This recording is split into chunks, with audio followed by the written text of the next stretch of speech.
Welcome, everyone. Thank you for joining us for Confluence Philanthropy's learning event about investing in climate resilience.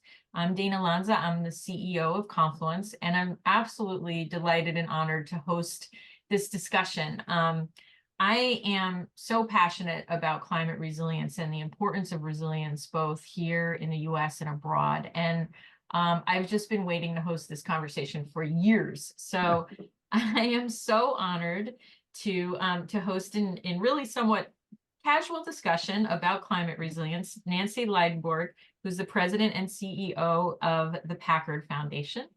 Nancy helps to oversee over $300 million in grants annually across diverse issue areas, including climate.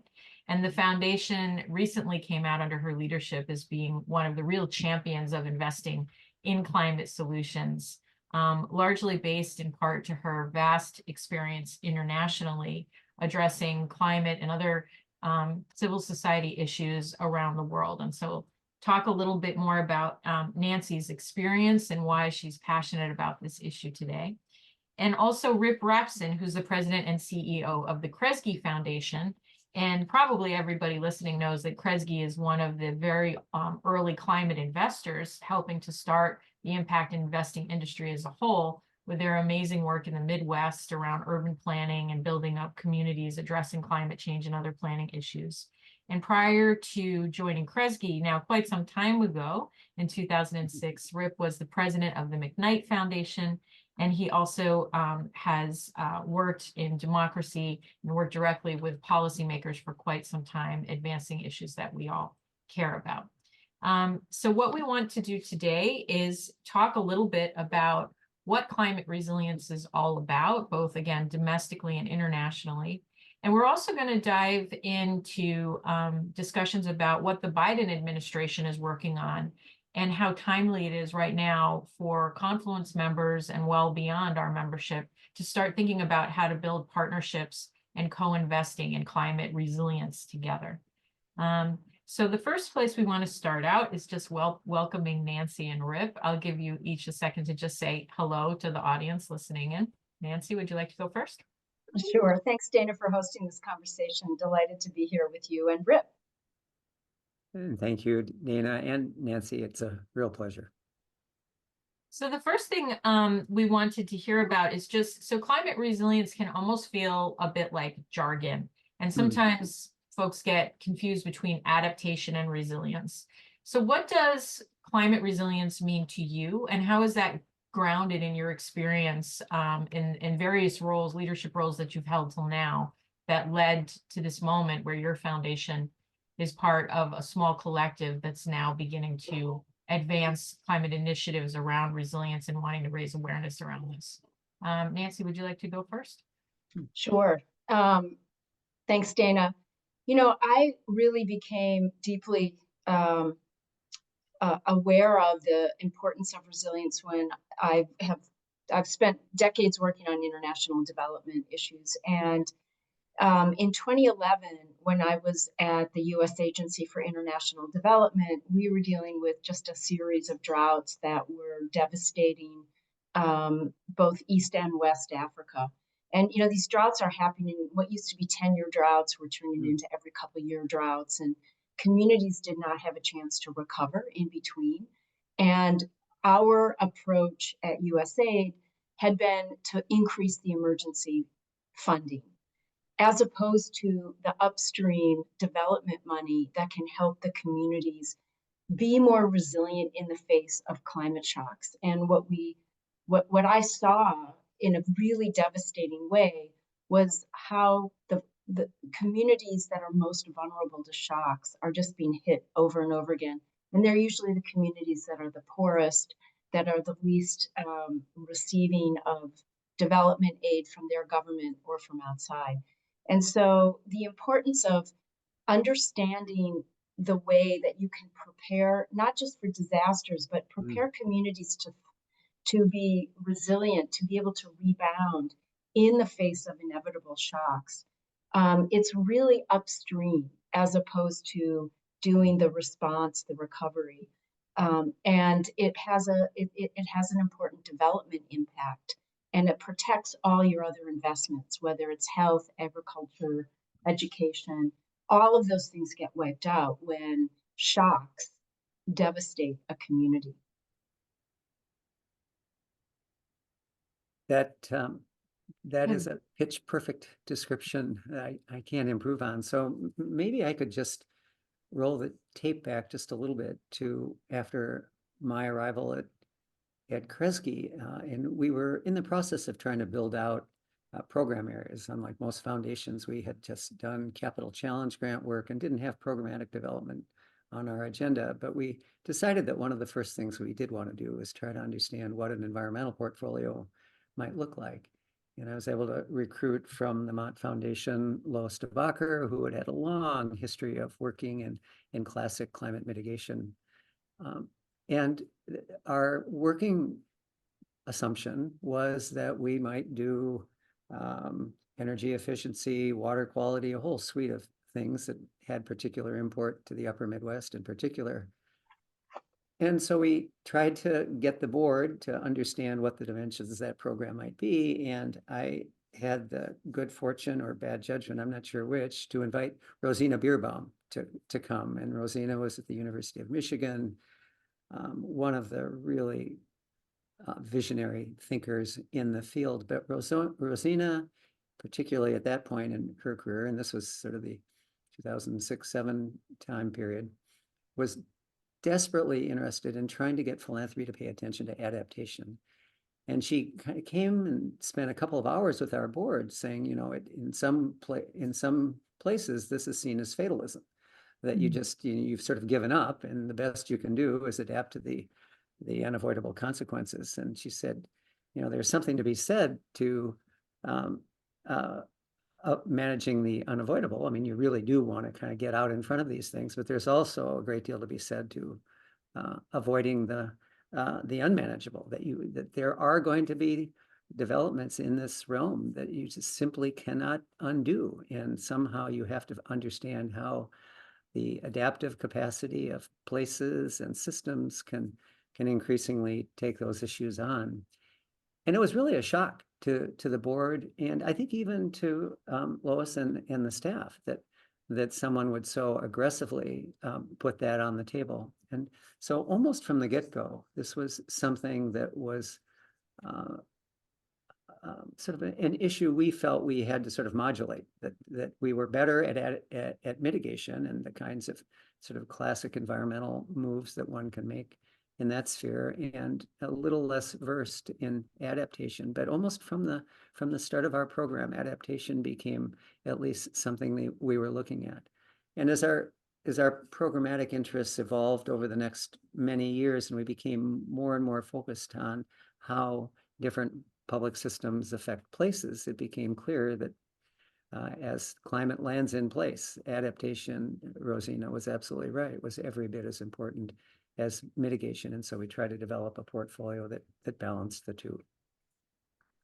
It's interesting because in preparation for this, we were chatting a little bit about how in the impact investing space, we talk more about climate risk and where are the really gray lines between climate risk, adaptation, and resilience. But I was just thinking as I was listening to you both speak, actually, when I think of resilience, that gives me hope.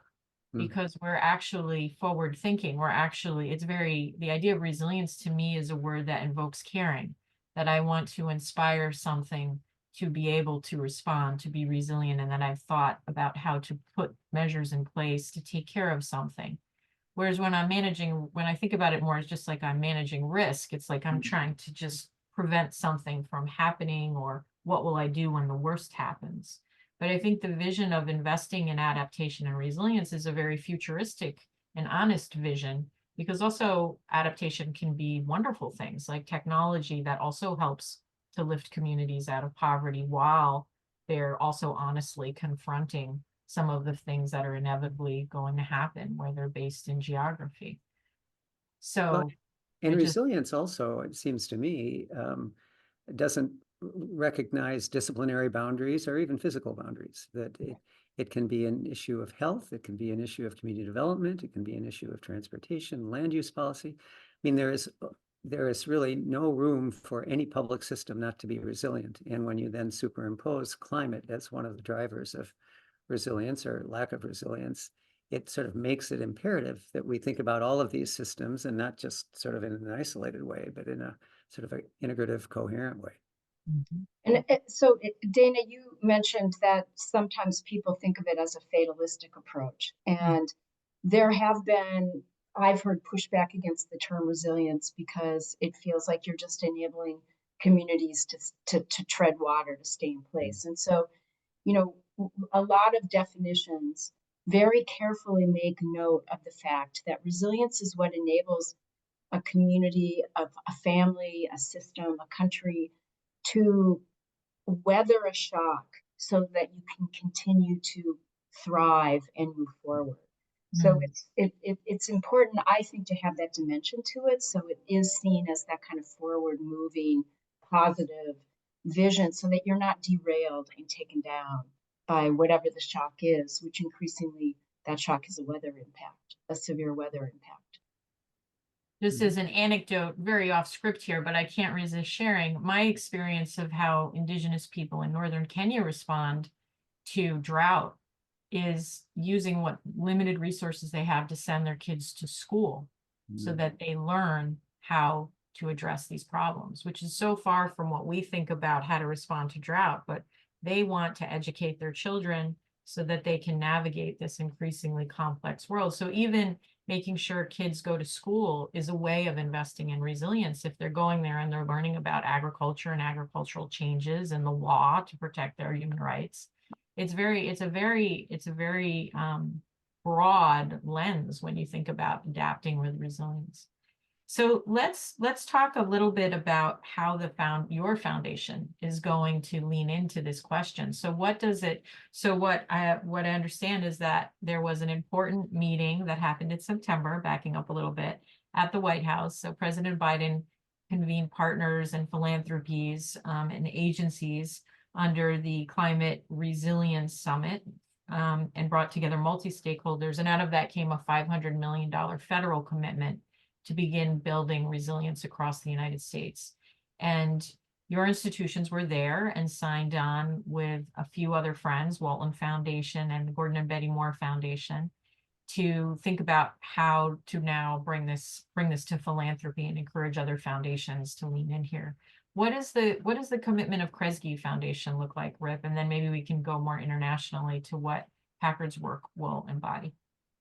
Well, I think the White House Summit did a really wise thing in encouraging this to be cross-sectoral. I mean, so often the federal government can kind of look at whether the Commerce Department is working effectively with energy, is working effectively with HUD. And I think what this framework represented was a recognition that this is a broad civic coalition. And so by asking philanthropy to get in the mix, I think they were hoping correctly that we sort of bring with us a whole suite of community-based actors and intermediating organizations and policy groups and all sorts of other people who have the capacity to sort of raise the visibility of these issues, try to get it into the broader water system, and maybe begin a conversation among non-climate funders, folks who haven't traditionally focused on either adaptation or mitigation, to think about the work they do in terms of climate resilience. And so I think they've done a huge service.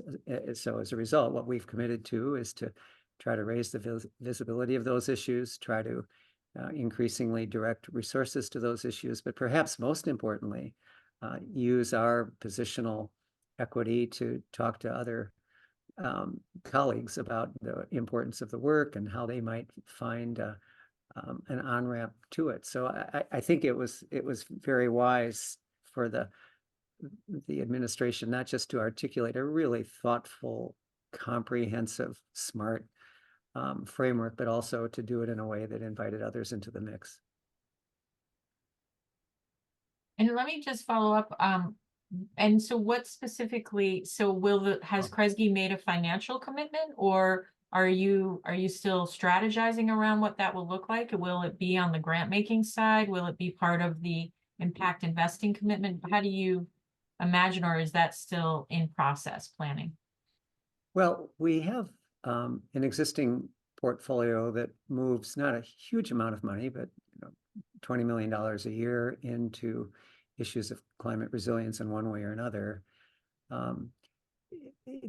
But we've also, I think, increasingly tried to understand whether we can't use our social investing tools, our non-grant tools, to expand the leverage of the program. And I think if there is sort of one sort of nudge that the administration summit gave to us, it is to think even more aggressively about how some of philanthropy's money, or Kresge's money, can help the federal government's huge infusion of dollars into a lot of different aspects of climate hit ground. I think so often what happens is that it's a series of investments that is really tough to actually get down to ground level, where issues of equity and distribution of resources in an equitable way becomes a really difficult question. And I think that's one of the things that it sort of has provoked us to think more about, is how can we use our investment tools to make sure that that last mile challenge complements what the sort of the meta moves that the federal government is making. And Nancy, how does it show up at Packard Foundation? Again, your experience is so largely international, and I feel like it's very different when I think about adaptation in the U.S. and the issues that you were talking about overseas. I mean, in some places it's already time. The time is already now. It's already really hitting communities very hard. How does an internationally focused foundation, and domestically, you guys fund both here as well, how are you thinking about that? And I'm curious if you're thinking about it differently. Are the solutions the same in the US as they might be internationally, but based on your also broader experience at USAID? So first of all, Packard has been a significant climate mitigation funder for more than a decade, and we've put a little bit more than $1 billion into climate mitigation. And ultimately, we absolutely need to address the importance of a net zero climate, and we do continue our commitment to climate mitigation. But we've also undergone a strategic planning process that has helped us articulate and really bring to the fore the interconnectedness of all the goals that we work on, and understanding that the commitments that we have made to a vision of a more just and equitable world is absolutely at risk if we don't think about the impacts of climate change. And so you are absolutely right that we fund both domestically and internationally. And it was more than a decade ago that we saw the climate impacts absolutely hammering a lot of development gains and devastating communities. And I think the reality is that we're in that same place domestically now. And the need and the opportunity to bring some of the focus on responding to emergencies to a more upstream set of investments is a big part of what I think we collectively need to do. NOAA has indicated that for 2023, we spent $95 billion in the US. And Munich Re, which is a reinsurance company, puts the figure globally at $250 billion. So this is what it takes to do the emergency work after a climate impact. And that's just going to grow. And we need to be able to shift some of that to really create greater resilience in our systems and with communities. Otherwise, I mean, there's just not enough money otherwise. And we're seeing emergency budgets just go up and up.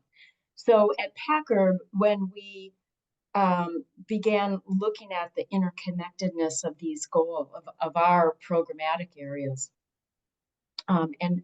and put people more at the center, we have moved to really think about, kind of development approaches and climate approaches to be more interlinked. And we, for example, made a big bet on stopping tropical deforestation by working with a number of our colleagues to commit collectively $2 billion and still need more. Welcome more to join us in this effort.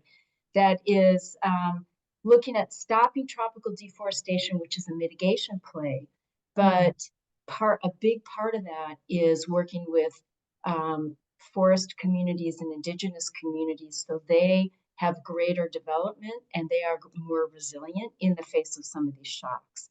So it's thinking about all of this in more comprehensive ways, whether it's in Indonesia, in the Amazon forest basin, or in our backyard in East Salinas, for example, where we worked really closely with communities and the city to create, to reconvert some farmlands into open space that had drainage opportunities and as will creates greater resilience in the face of some of the climate impacts in East Salinas.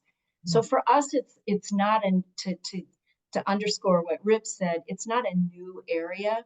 It's not its own lane. It's very much a lens by which we want to think about how all of our work both brings a people-centered approach, an equity approach, and an understanding that all of that is threatened if we aren't thinking about how to incorporate an awareness of climate shocks and building that upstream. And it's interesting, your example, Dana, about the northern Kenya sending their kids to school.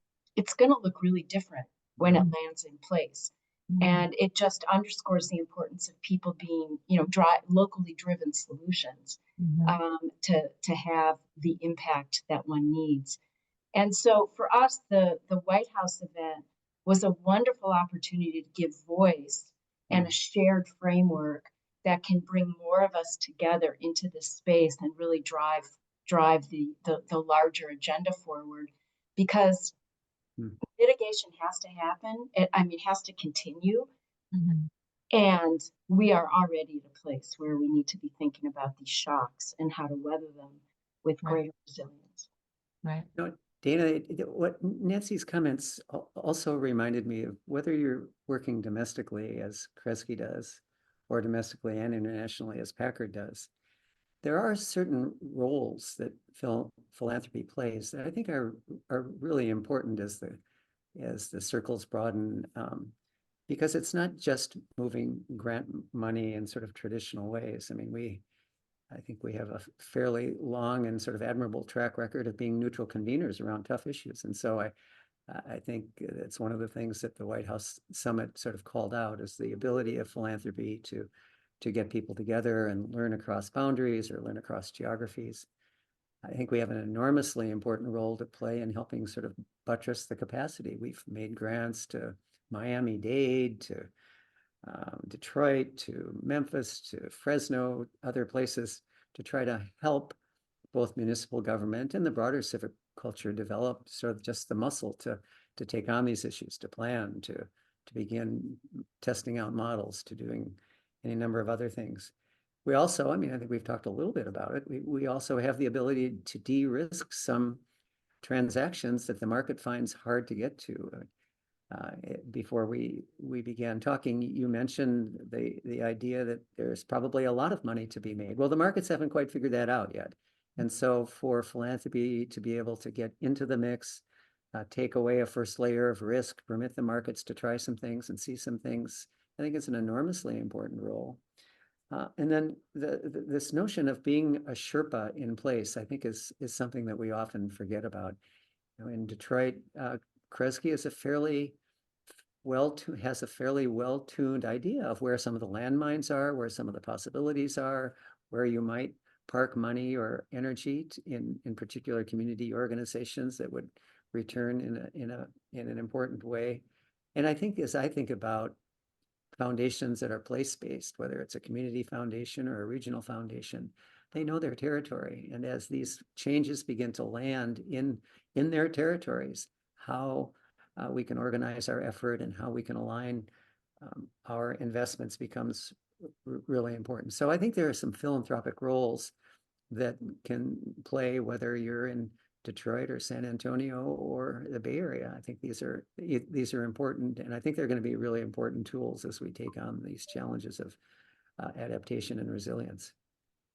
Yeah, and I would say what I loved about planning for this call with both of your teams is I think we've often thought about it as like mangroves and natural, ecosystems, and it is so much about revitalizing and protecting natural systems, but there's also technology in there. And, working with Kresge on this event, the importance of urban planning is paramount, and the policy making that has to undergird that. So we're not building things in places that will inevitably be dangerous for communities.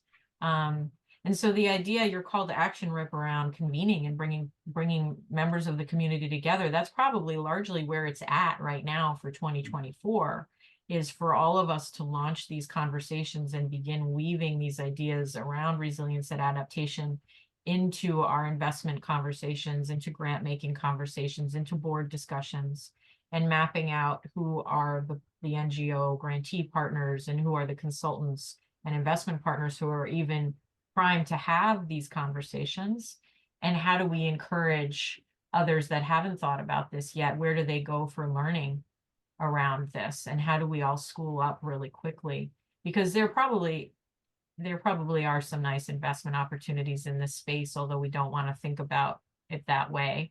There's also an ethical imperative that's paramount if we call ourselves social impact investors, and also just stewards of the public benefit. So I'm so glad that both of your institutions have heard this call from President Biden and are leaning in here. The last question is, Dana, before you go there, I would just note that our mission investment team is definitely looking at investments that have a resilience component, whether it's optimizing the power grid so that you have fewer energy disruptions at times of crisis, looking at some of the power infrastructure that can be both greener and more resilient. There are a lot of ways in which I think it has importance for investors. Mm-hmm. Yeah, I think that's exactly right. And also to the point, what did you just say? You had a great thing you just said, and I wanted to write it down, and now I forgot. It just flew out of my mind. I don't remember what then. But about the importance of place. It depends on the place. You call being a Sherpa of place. Mm-hmm. Also each of these solutions might be different based on geography. What different geographies need are different things. And again, with the political landscape now being what it is, it's a completely different grant making play, right? Depending on what state you're in.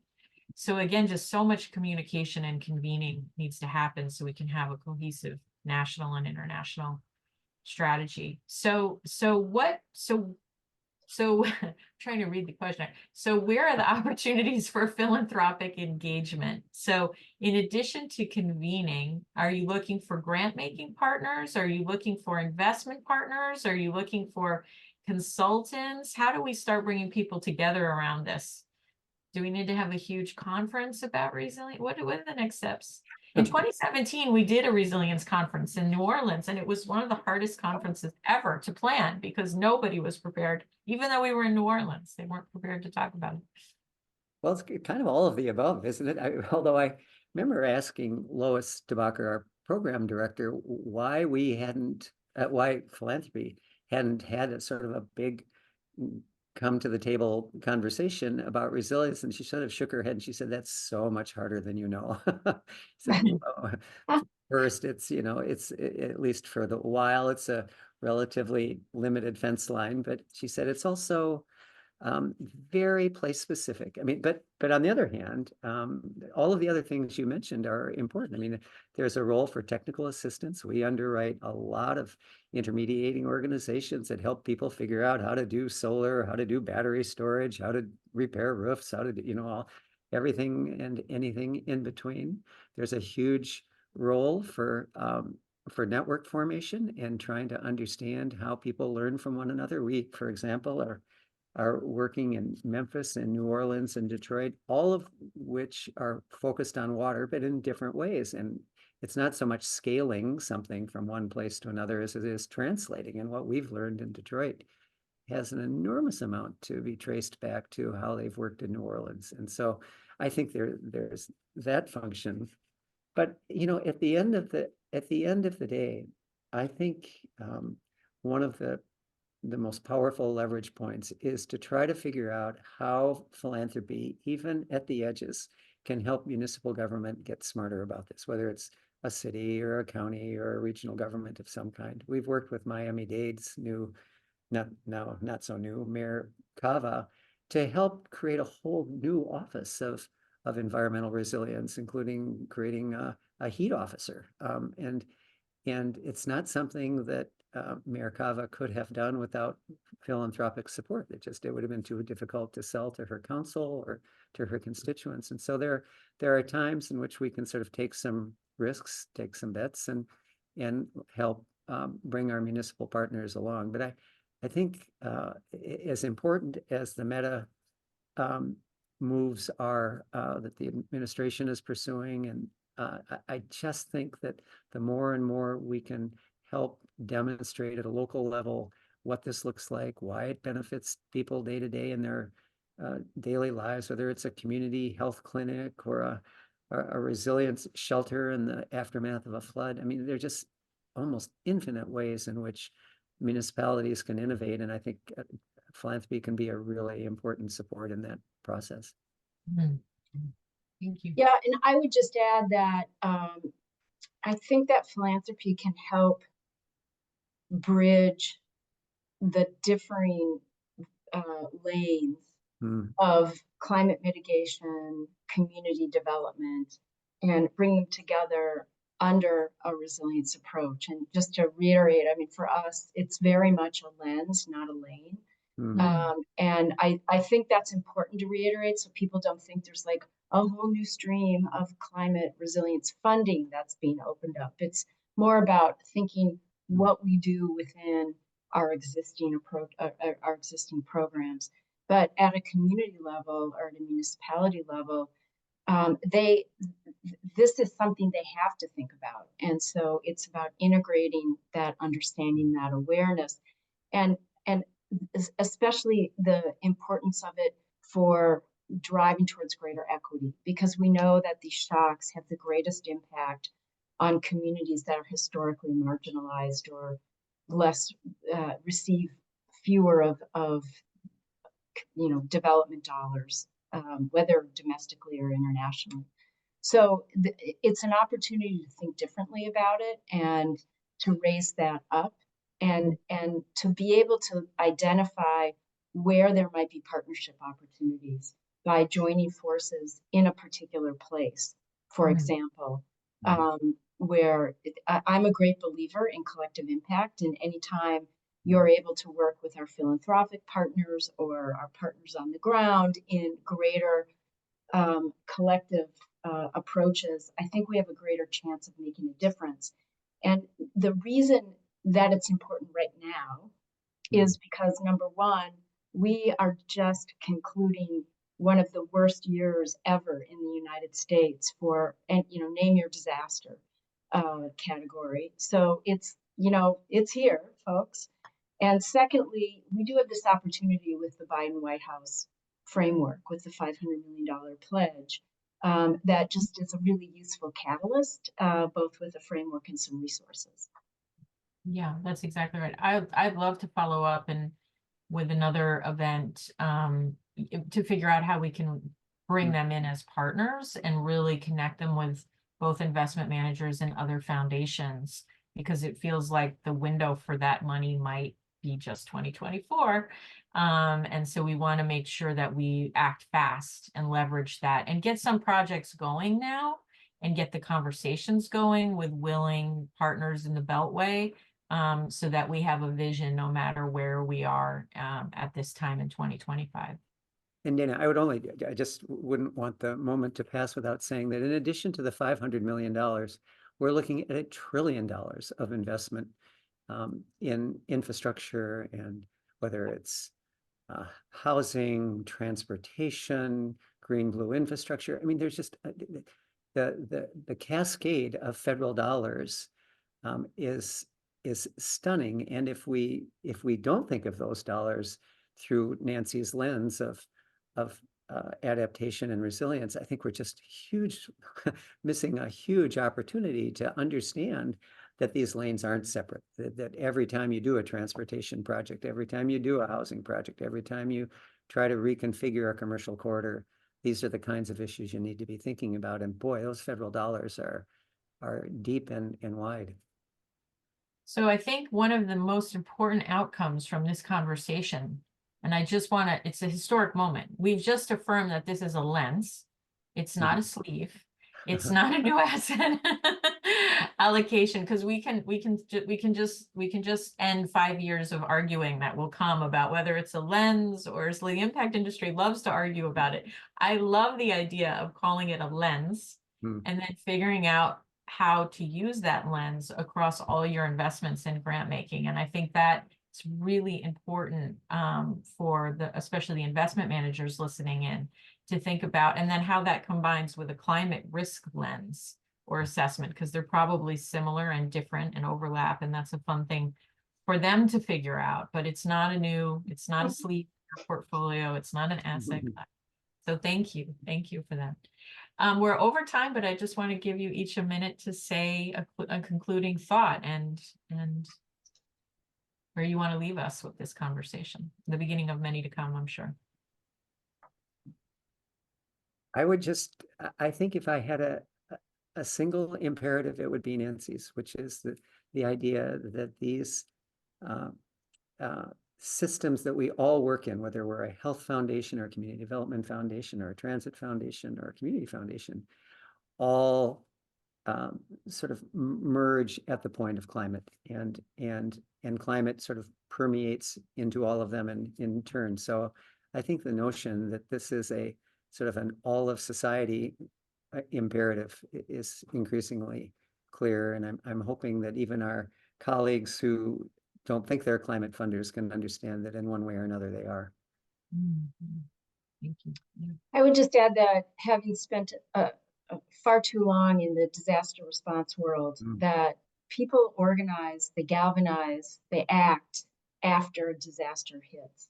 And now is the time that we need to really move that urgency and that action upstream. And that's harder to do, but now we have to do it. And climate resilience is, I think, a very powerful, very affirming, very positive lens that enables us to do that across all of our programs. Yeah, wonderful. Well, I just want to thank you both so much. I'm so grateful for your time. I know, with travel and everything else, but thank you so much for making time for this at the start of the year. And I'm just so looking forward to next steps and helping to build momentum around this initiative that you've launched. And let's get more people in the conversation. So thank you so much. Thank you, Dana. Thank you. Thank you. Have a good afternoon. Thank you, Rip. Thank you, Nancy.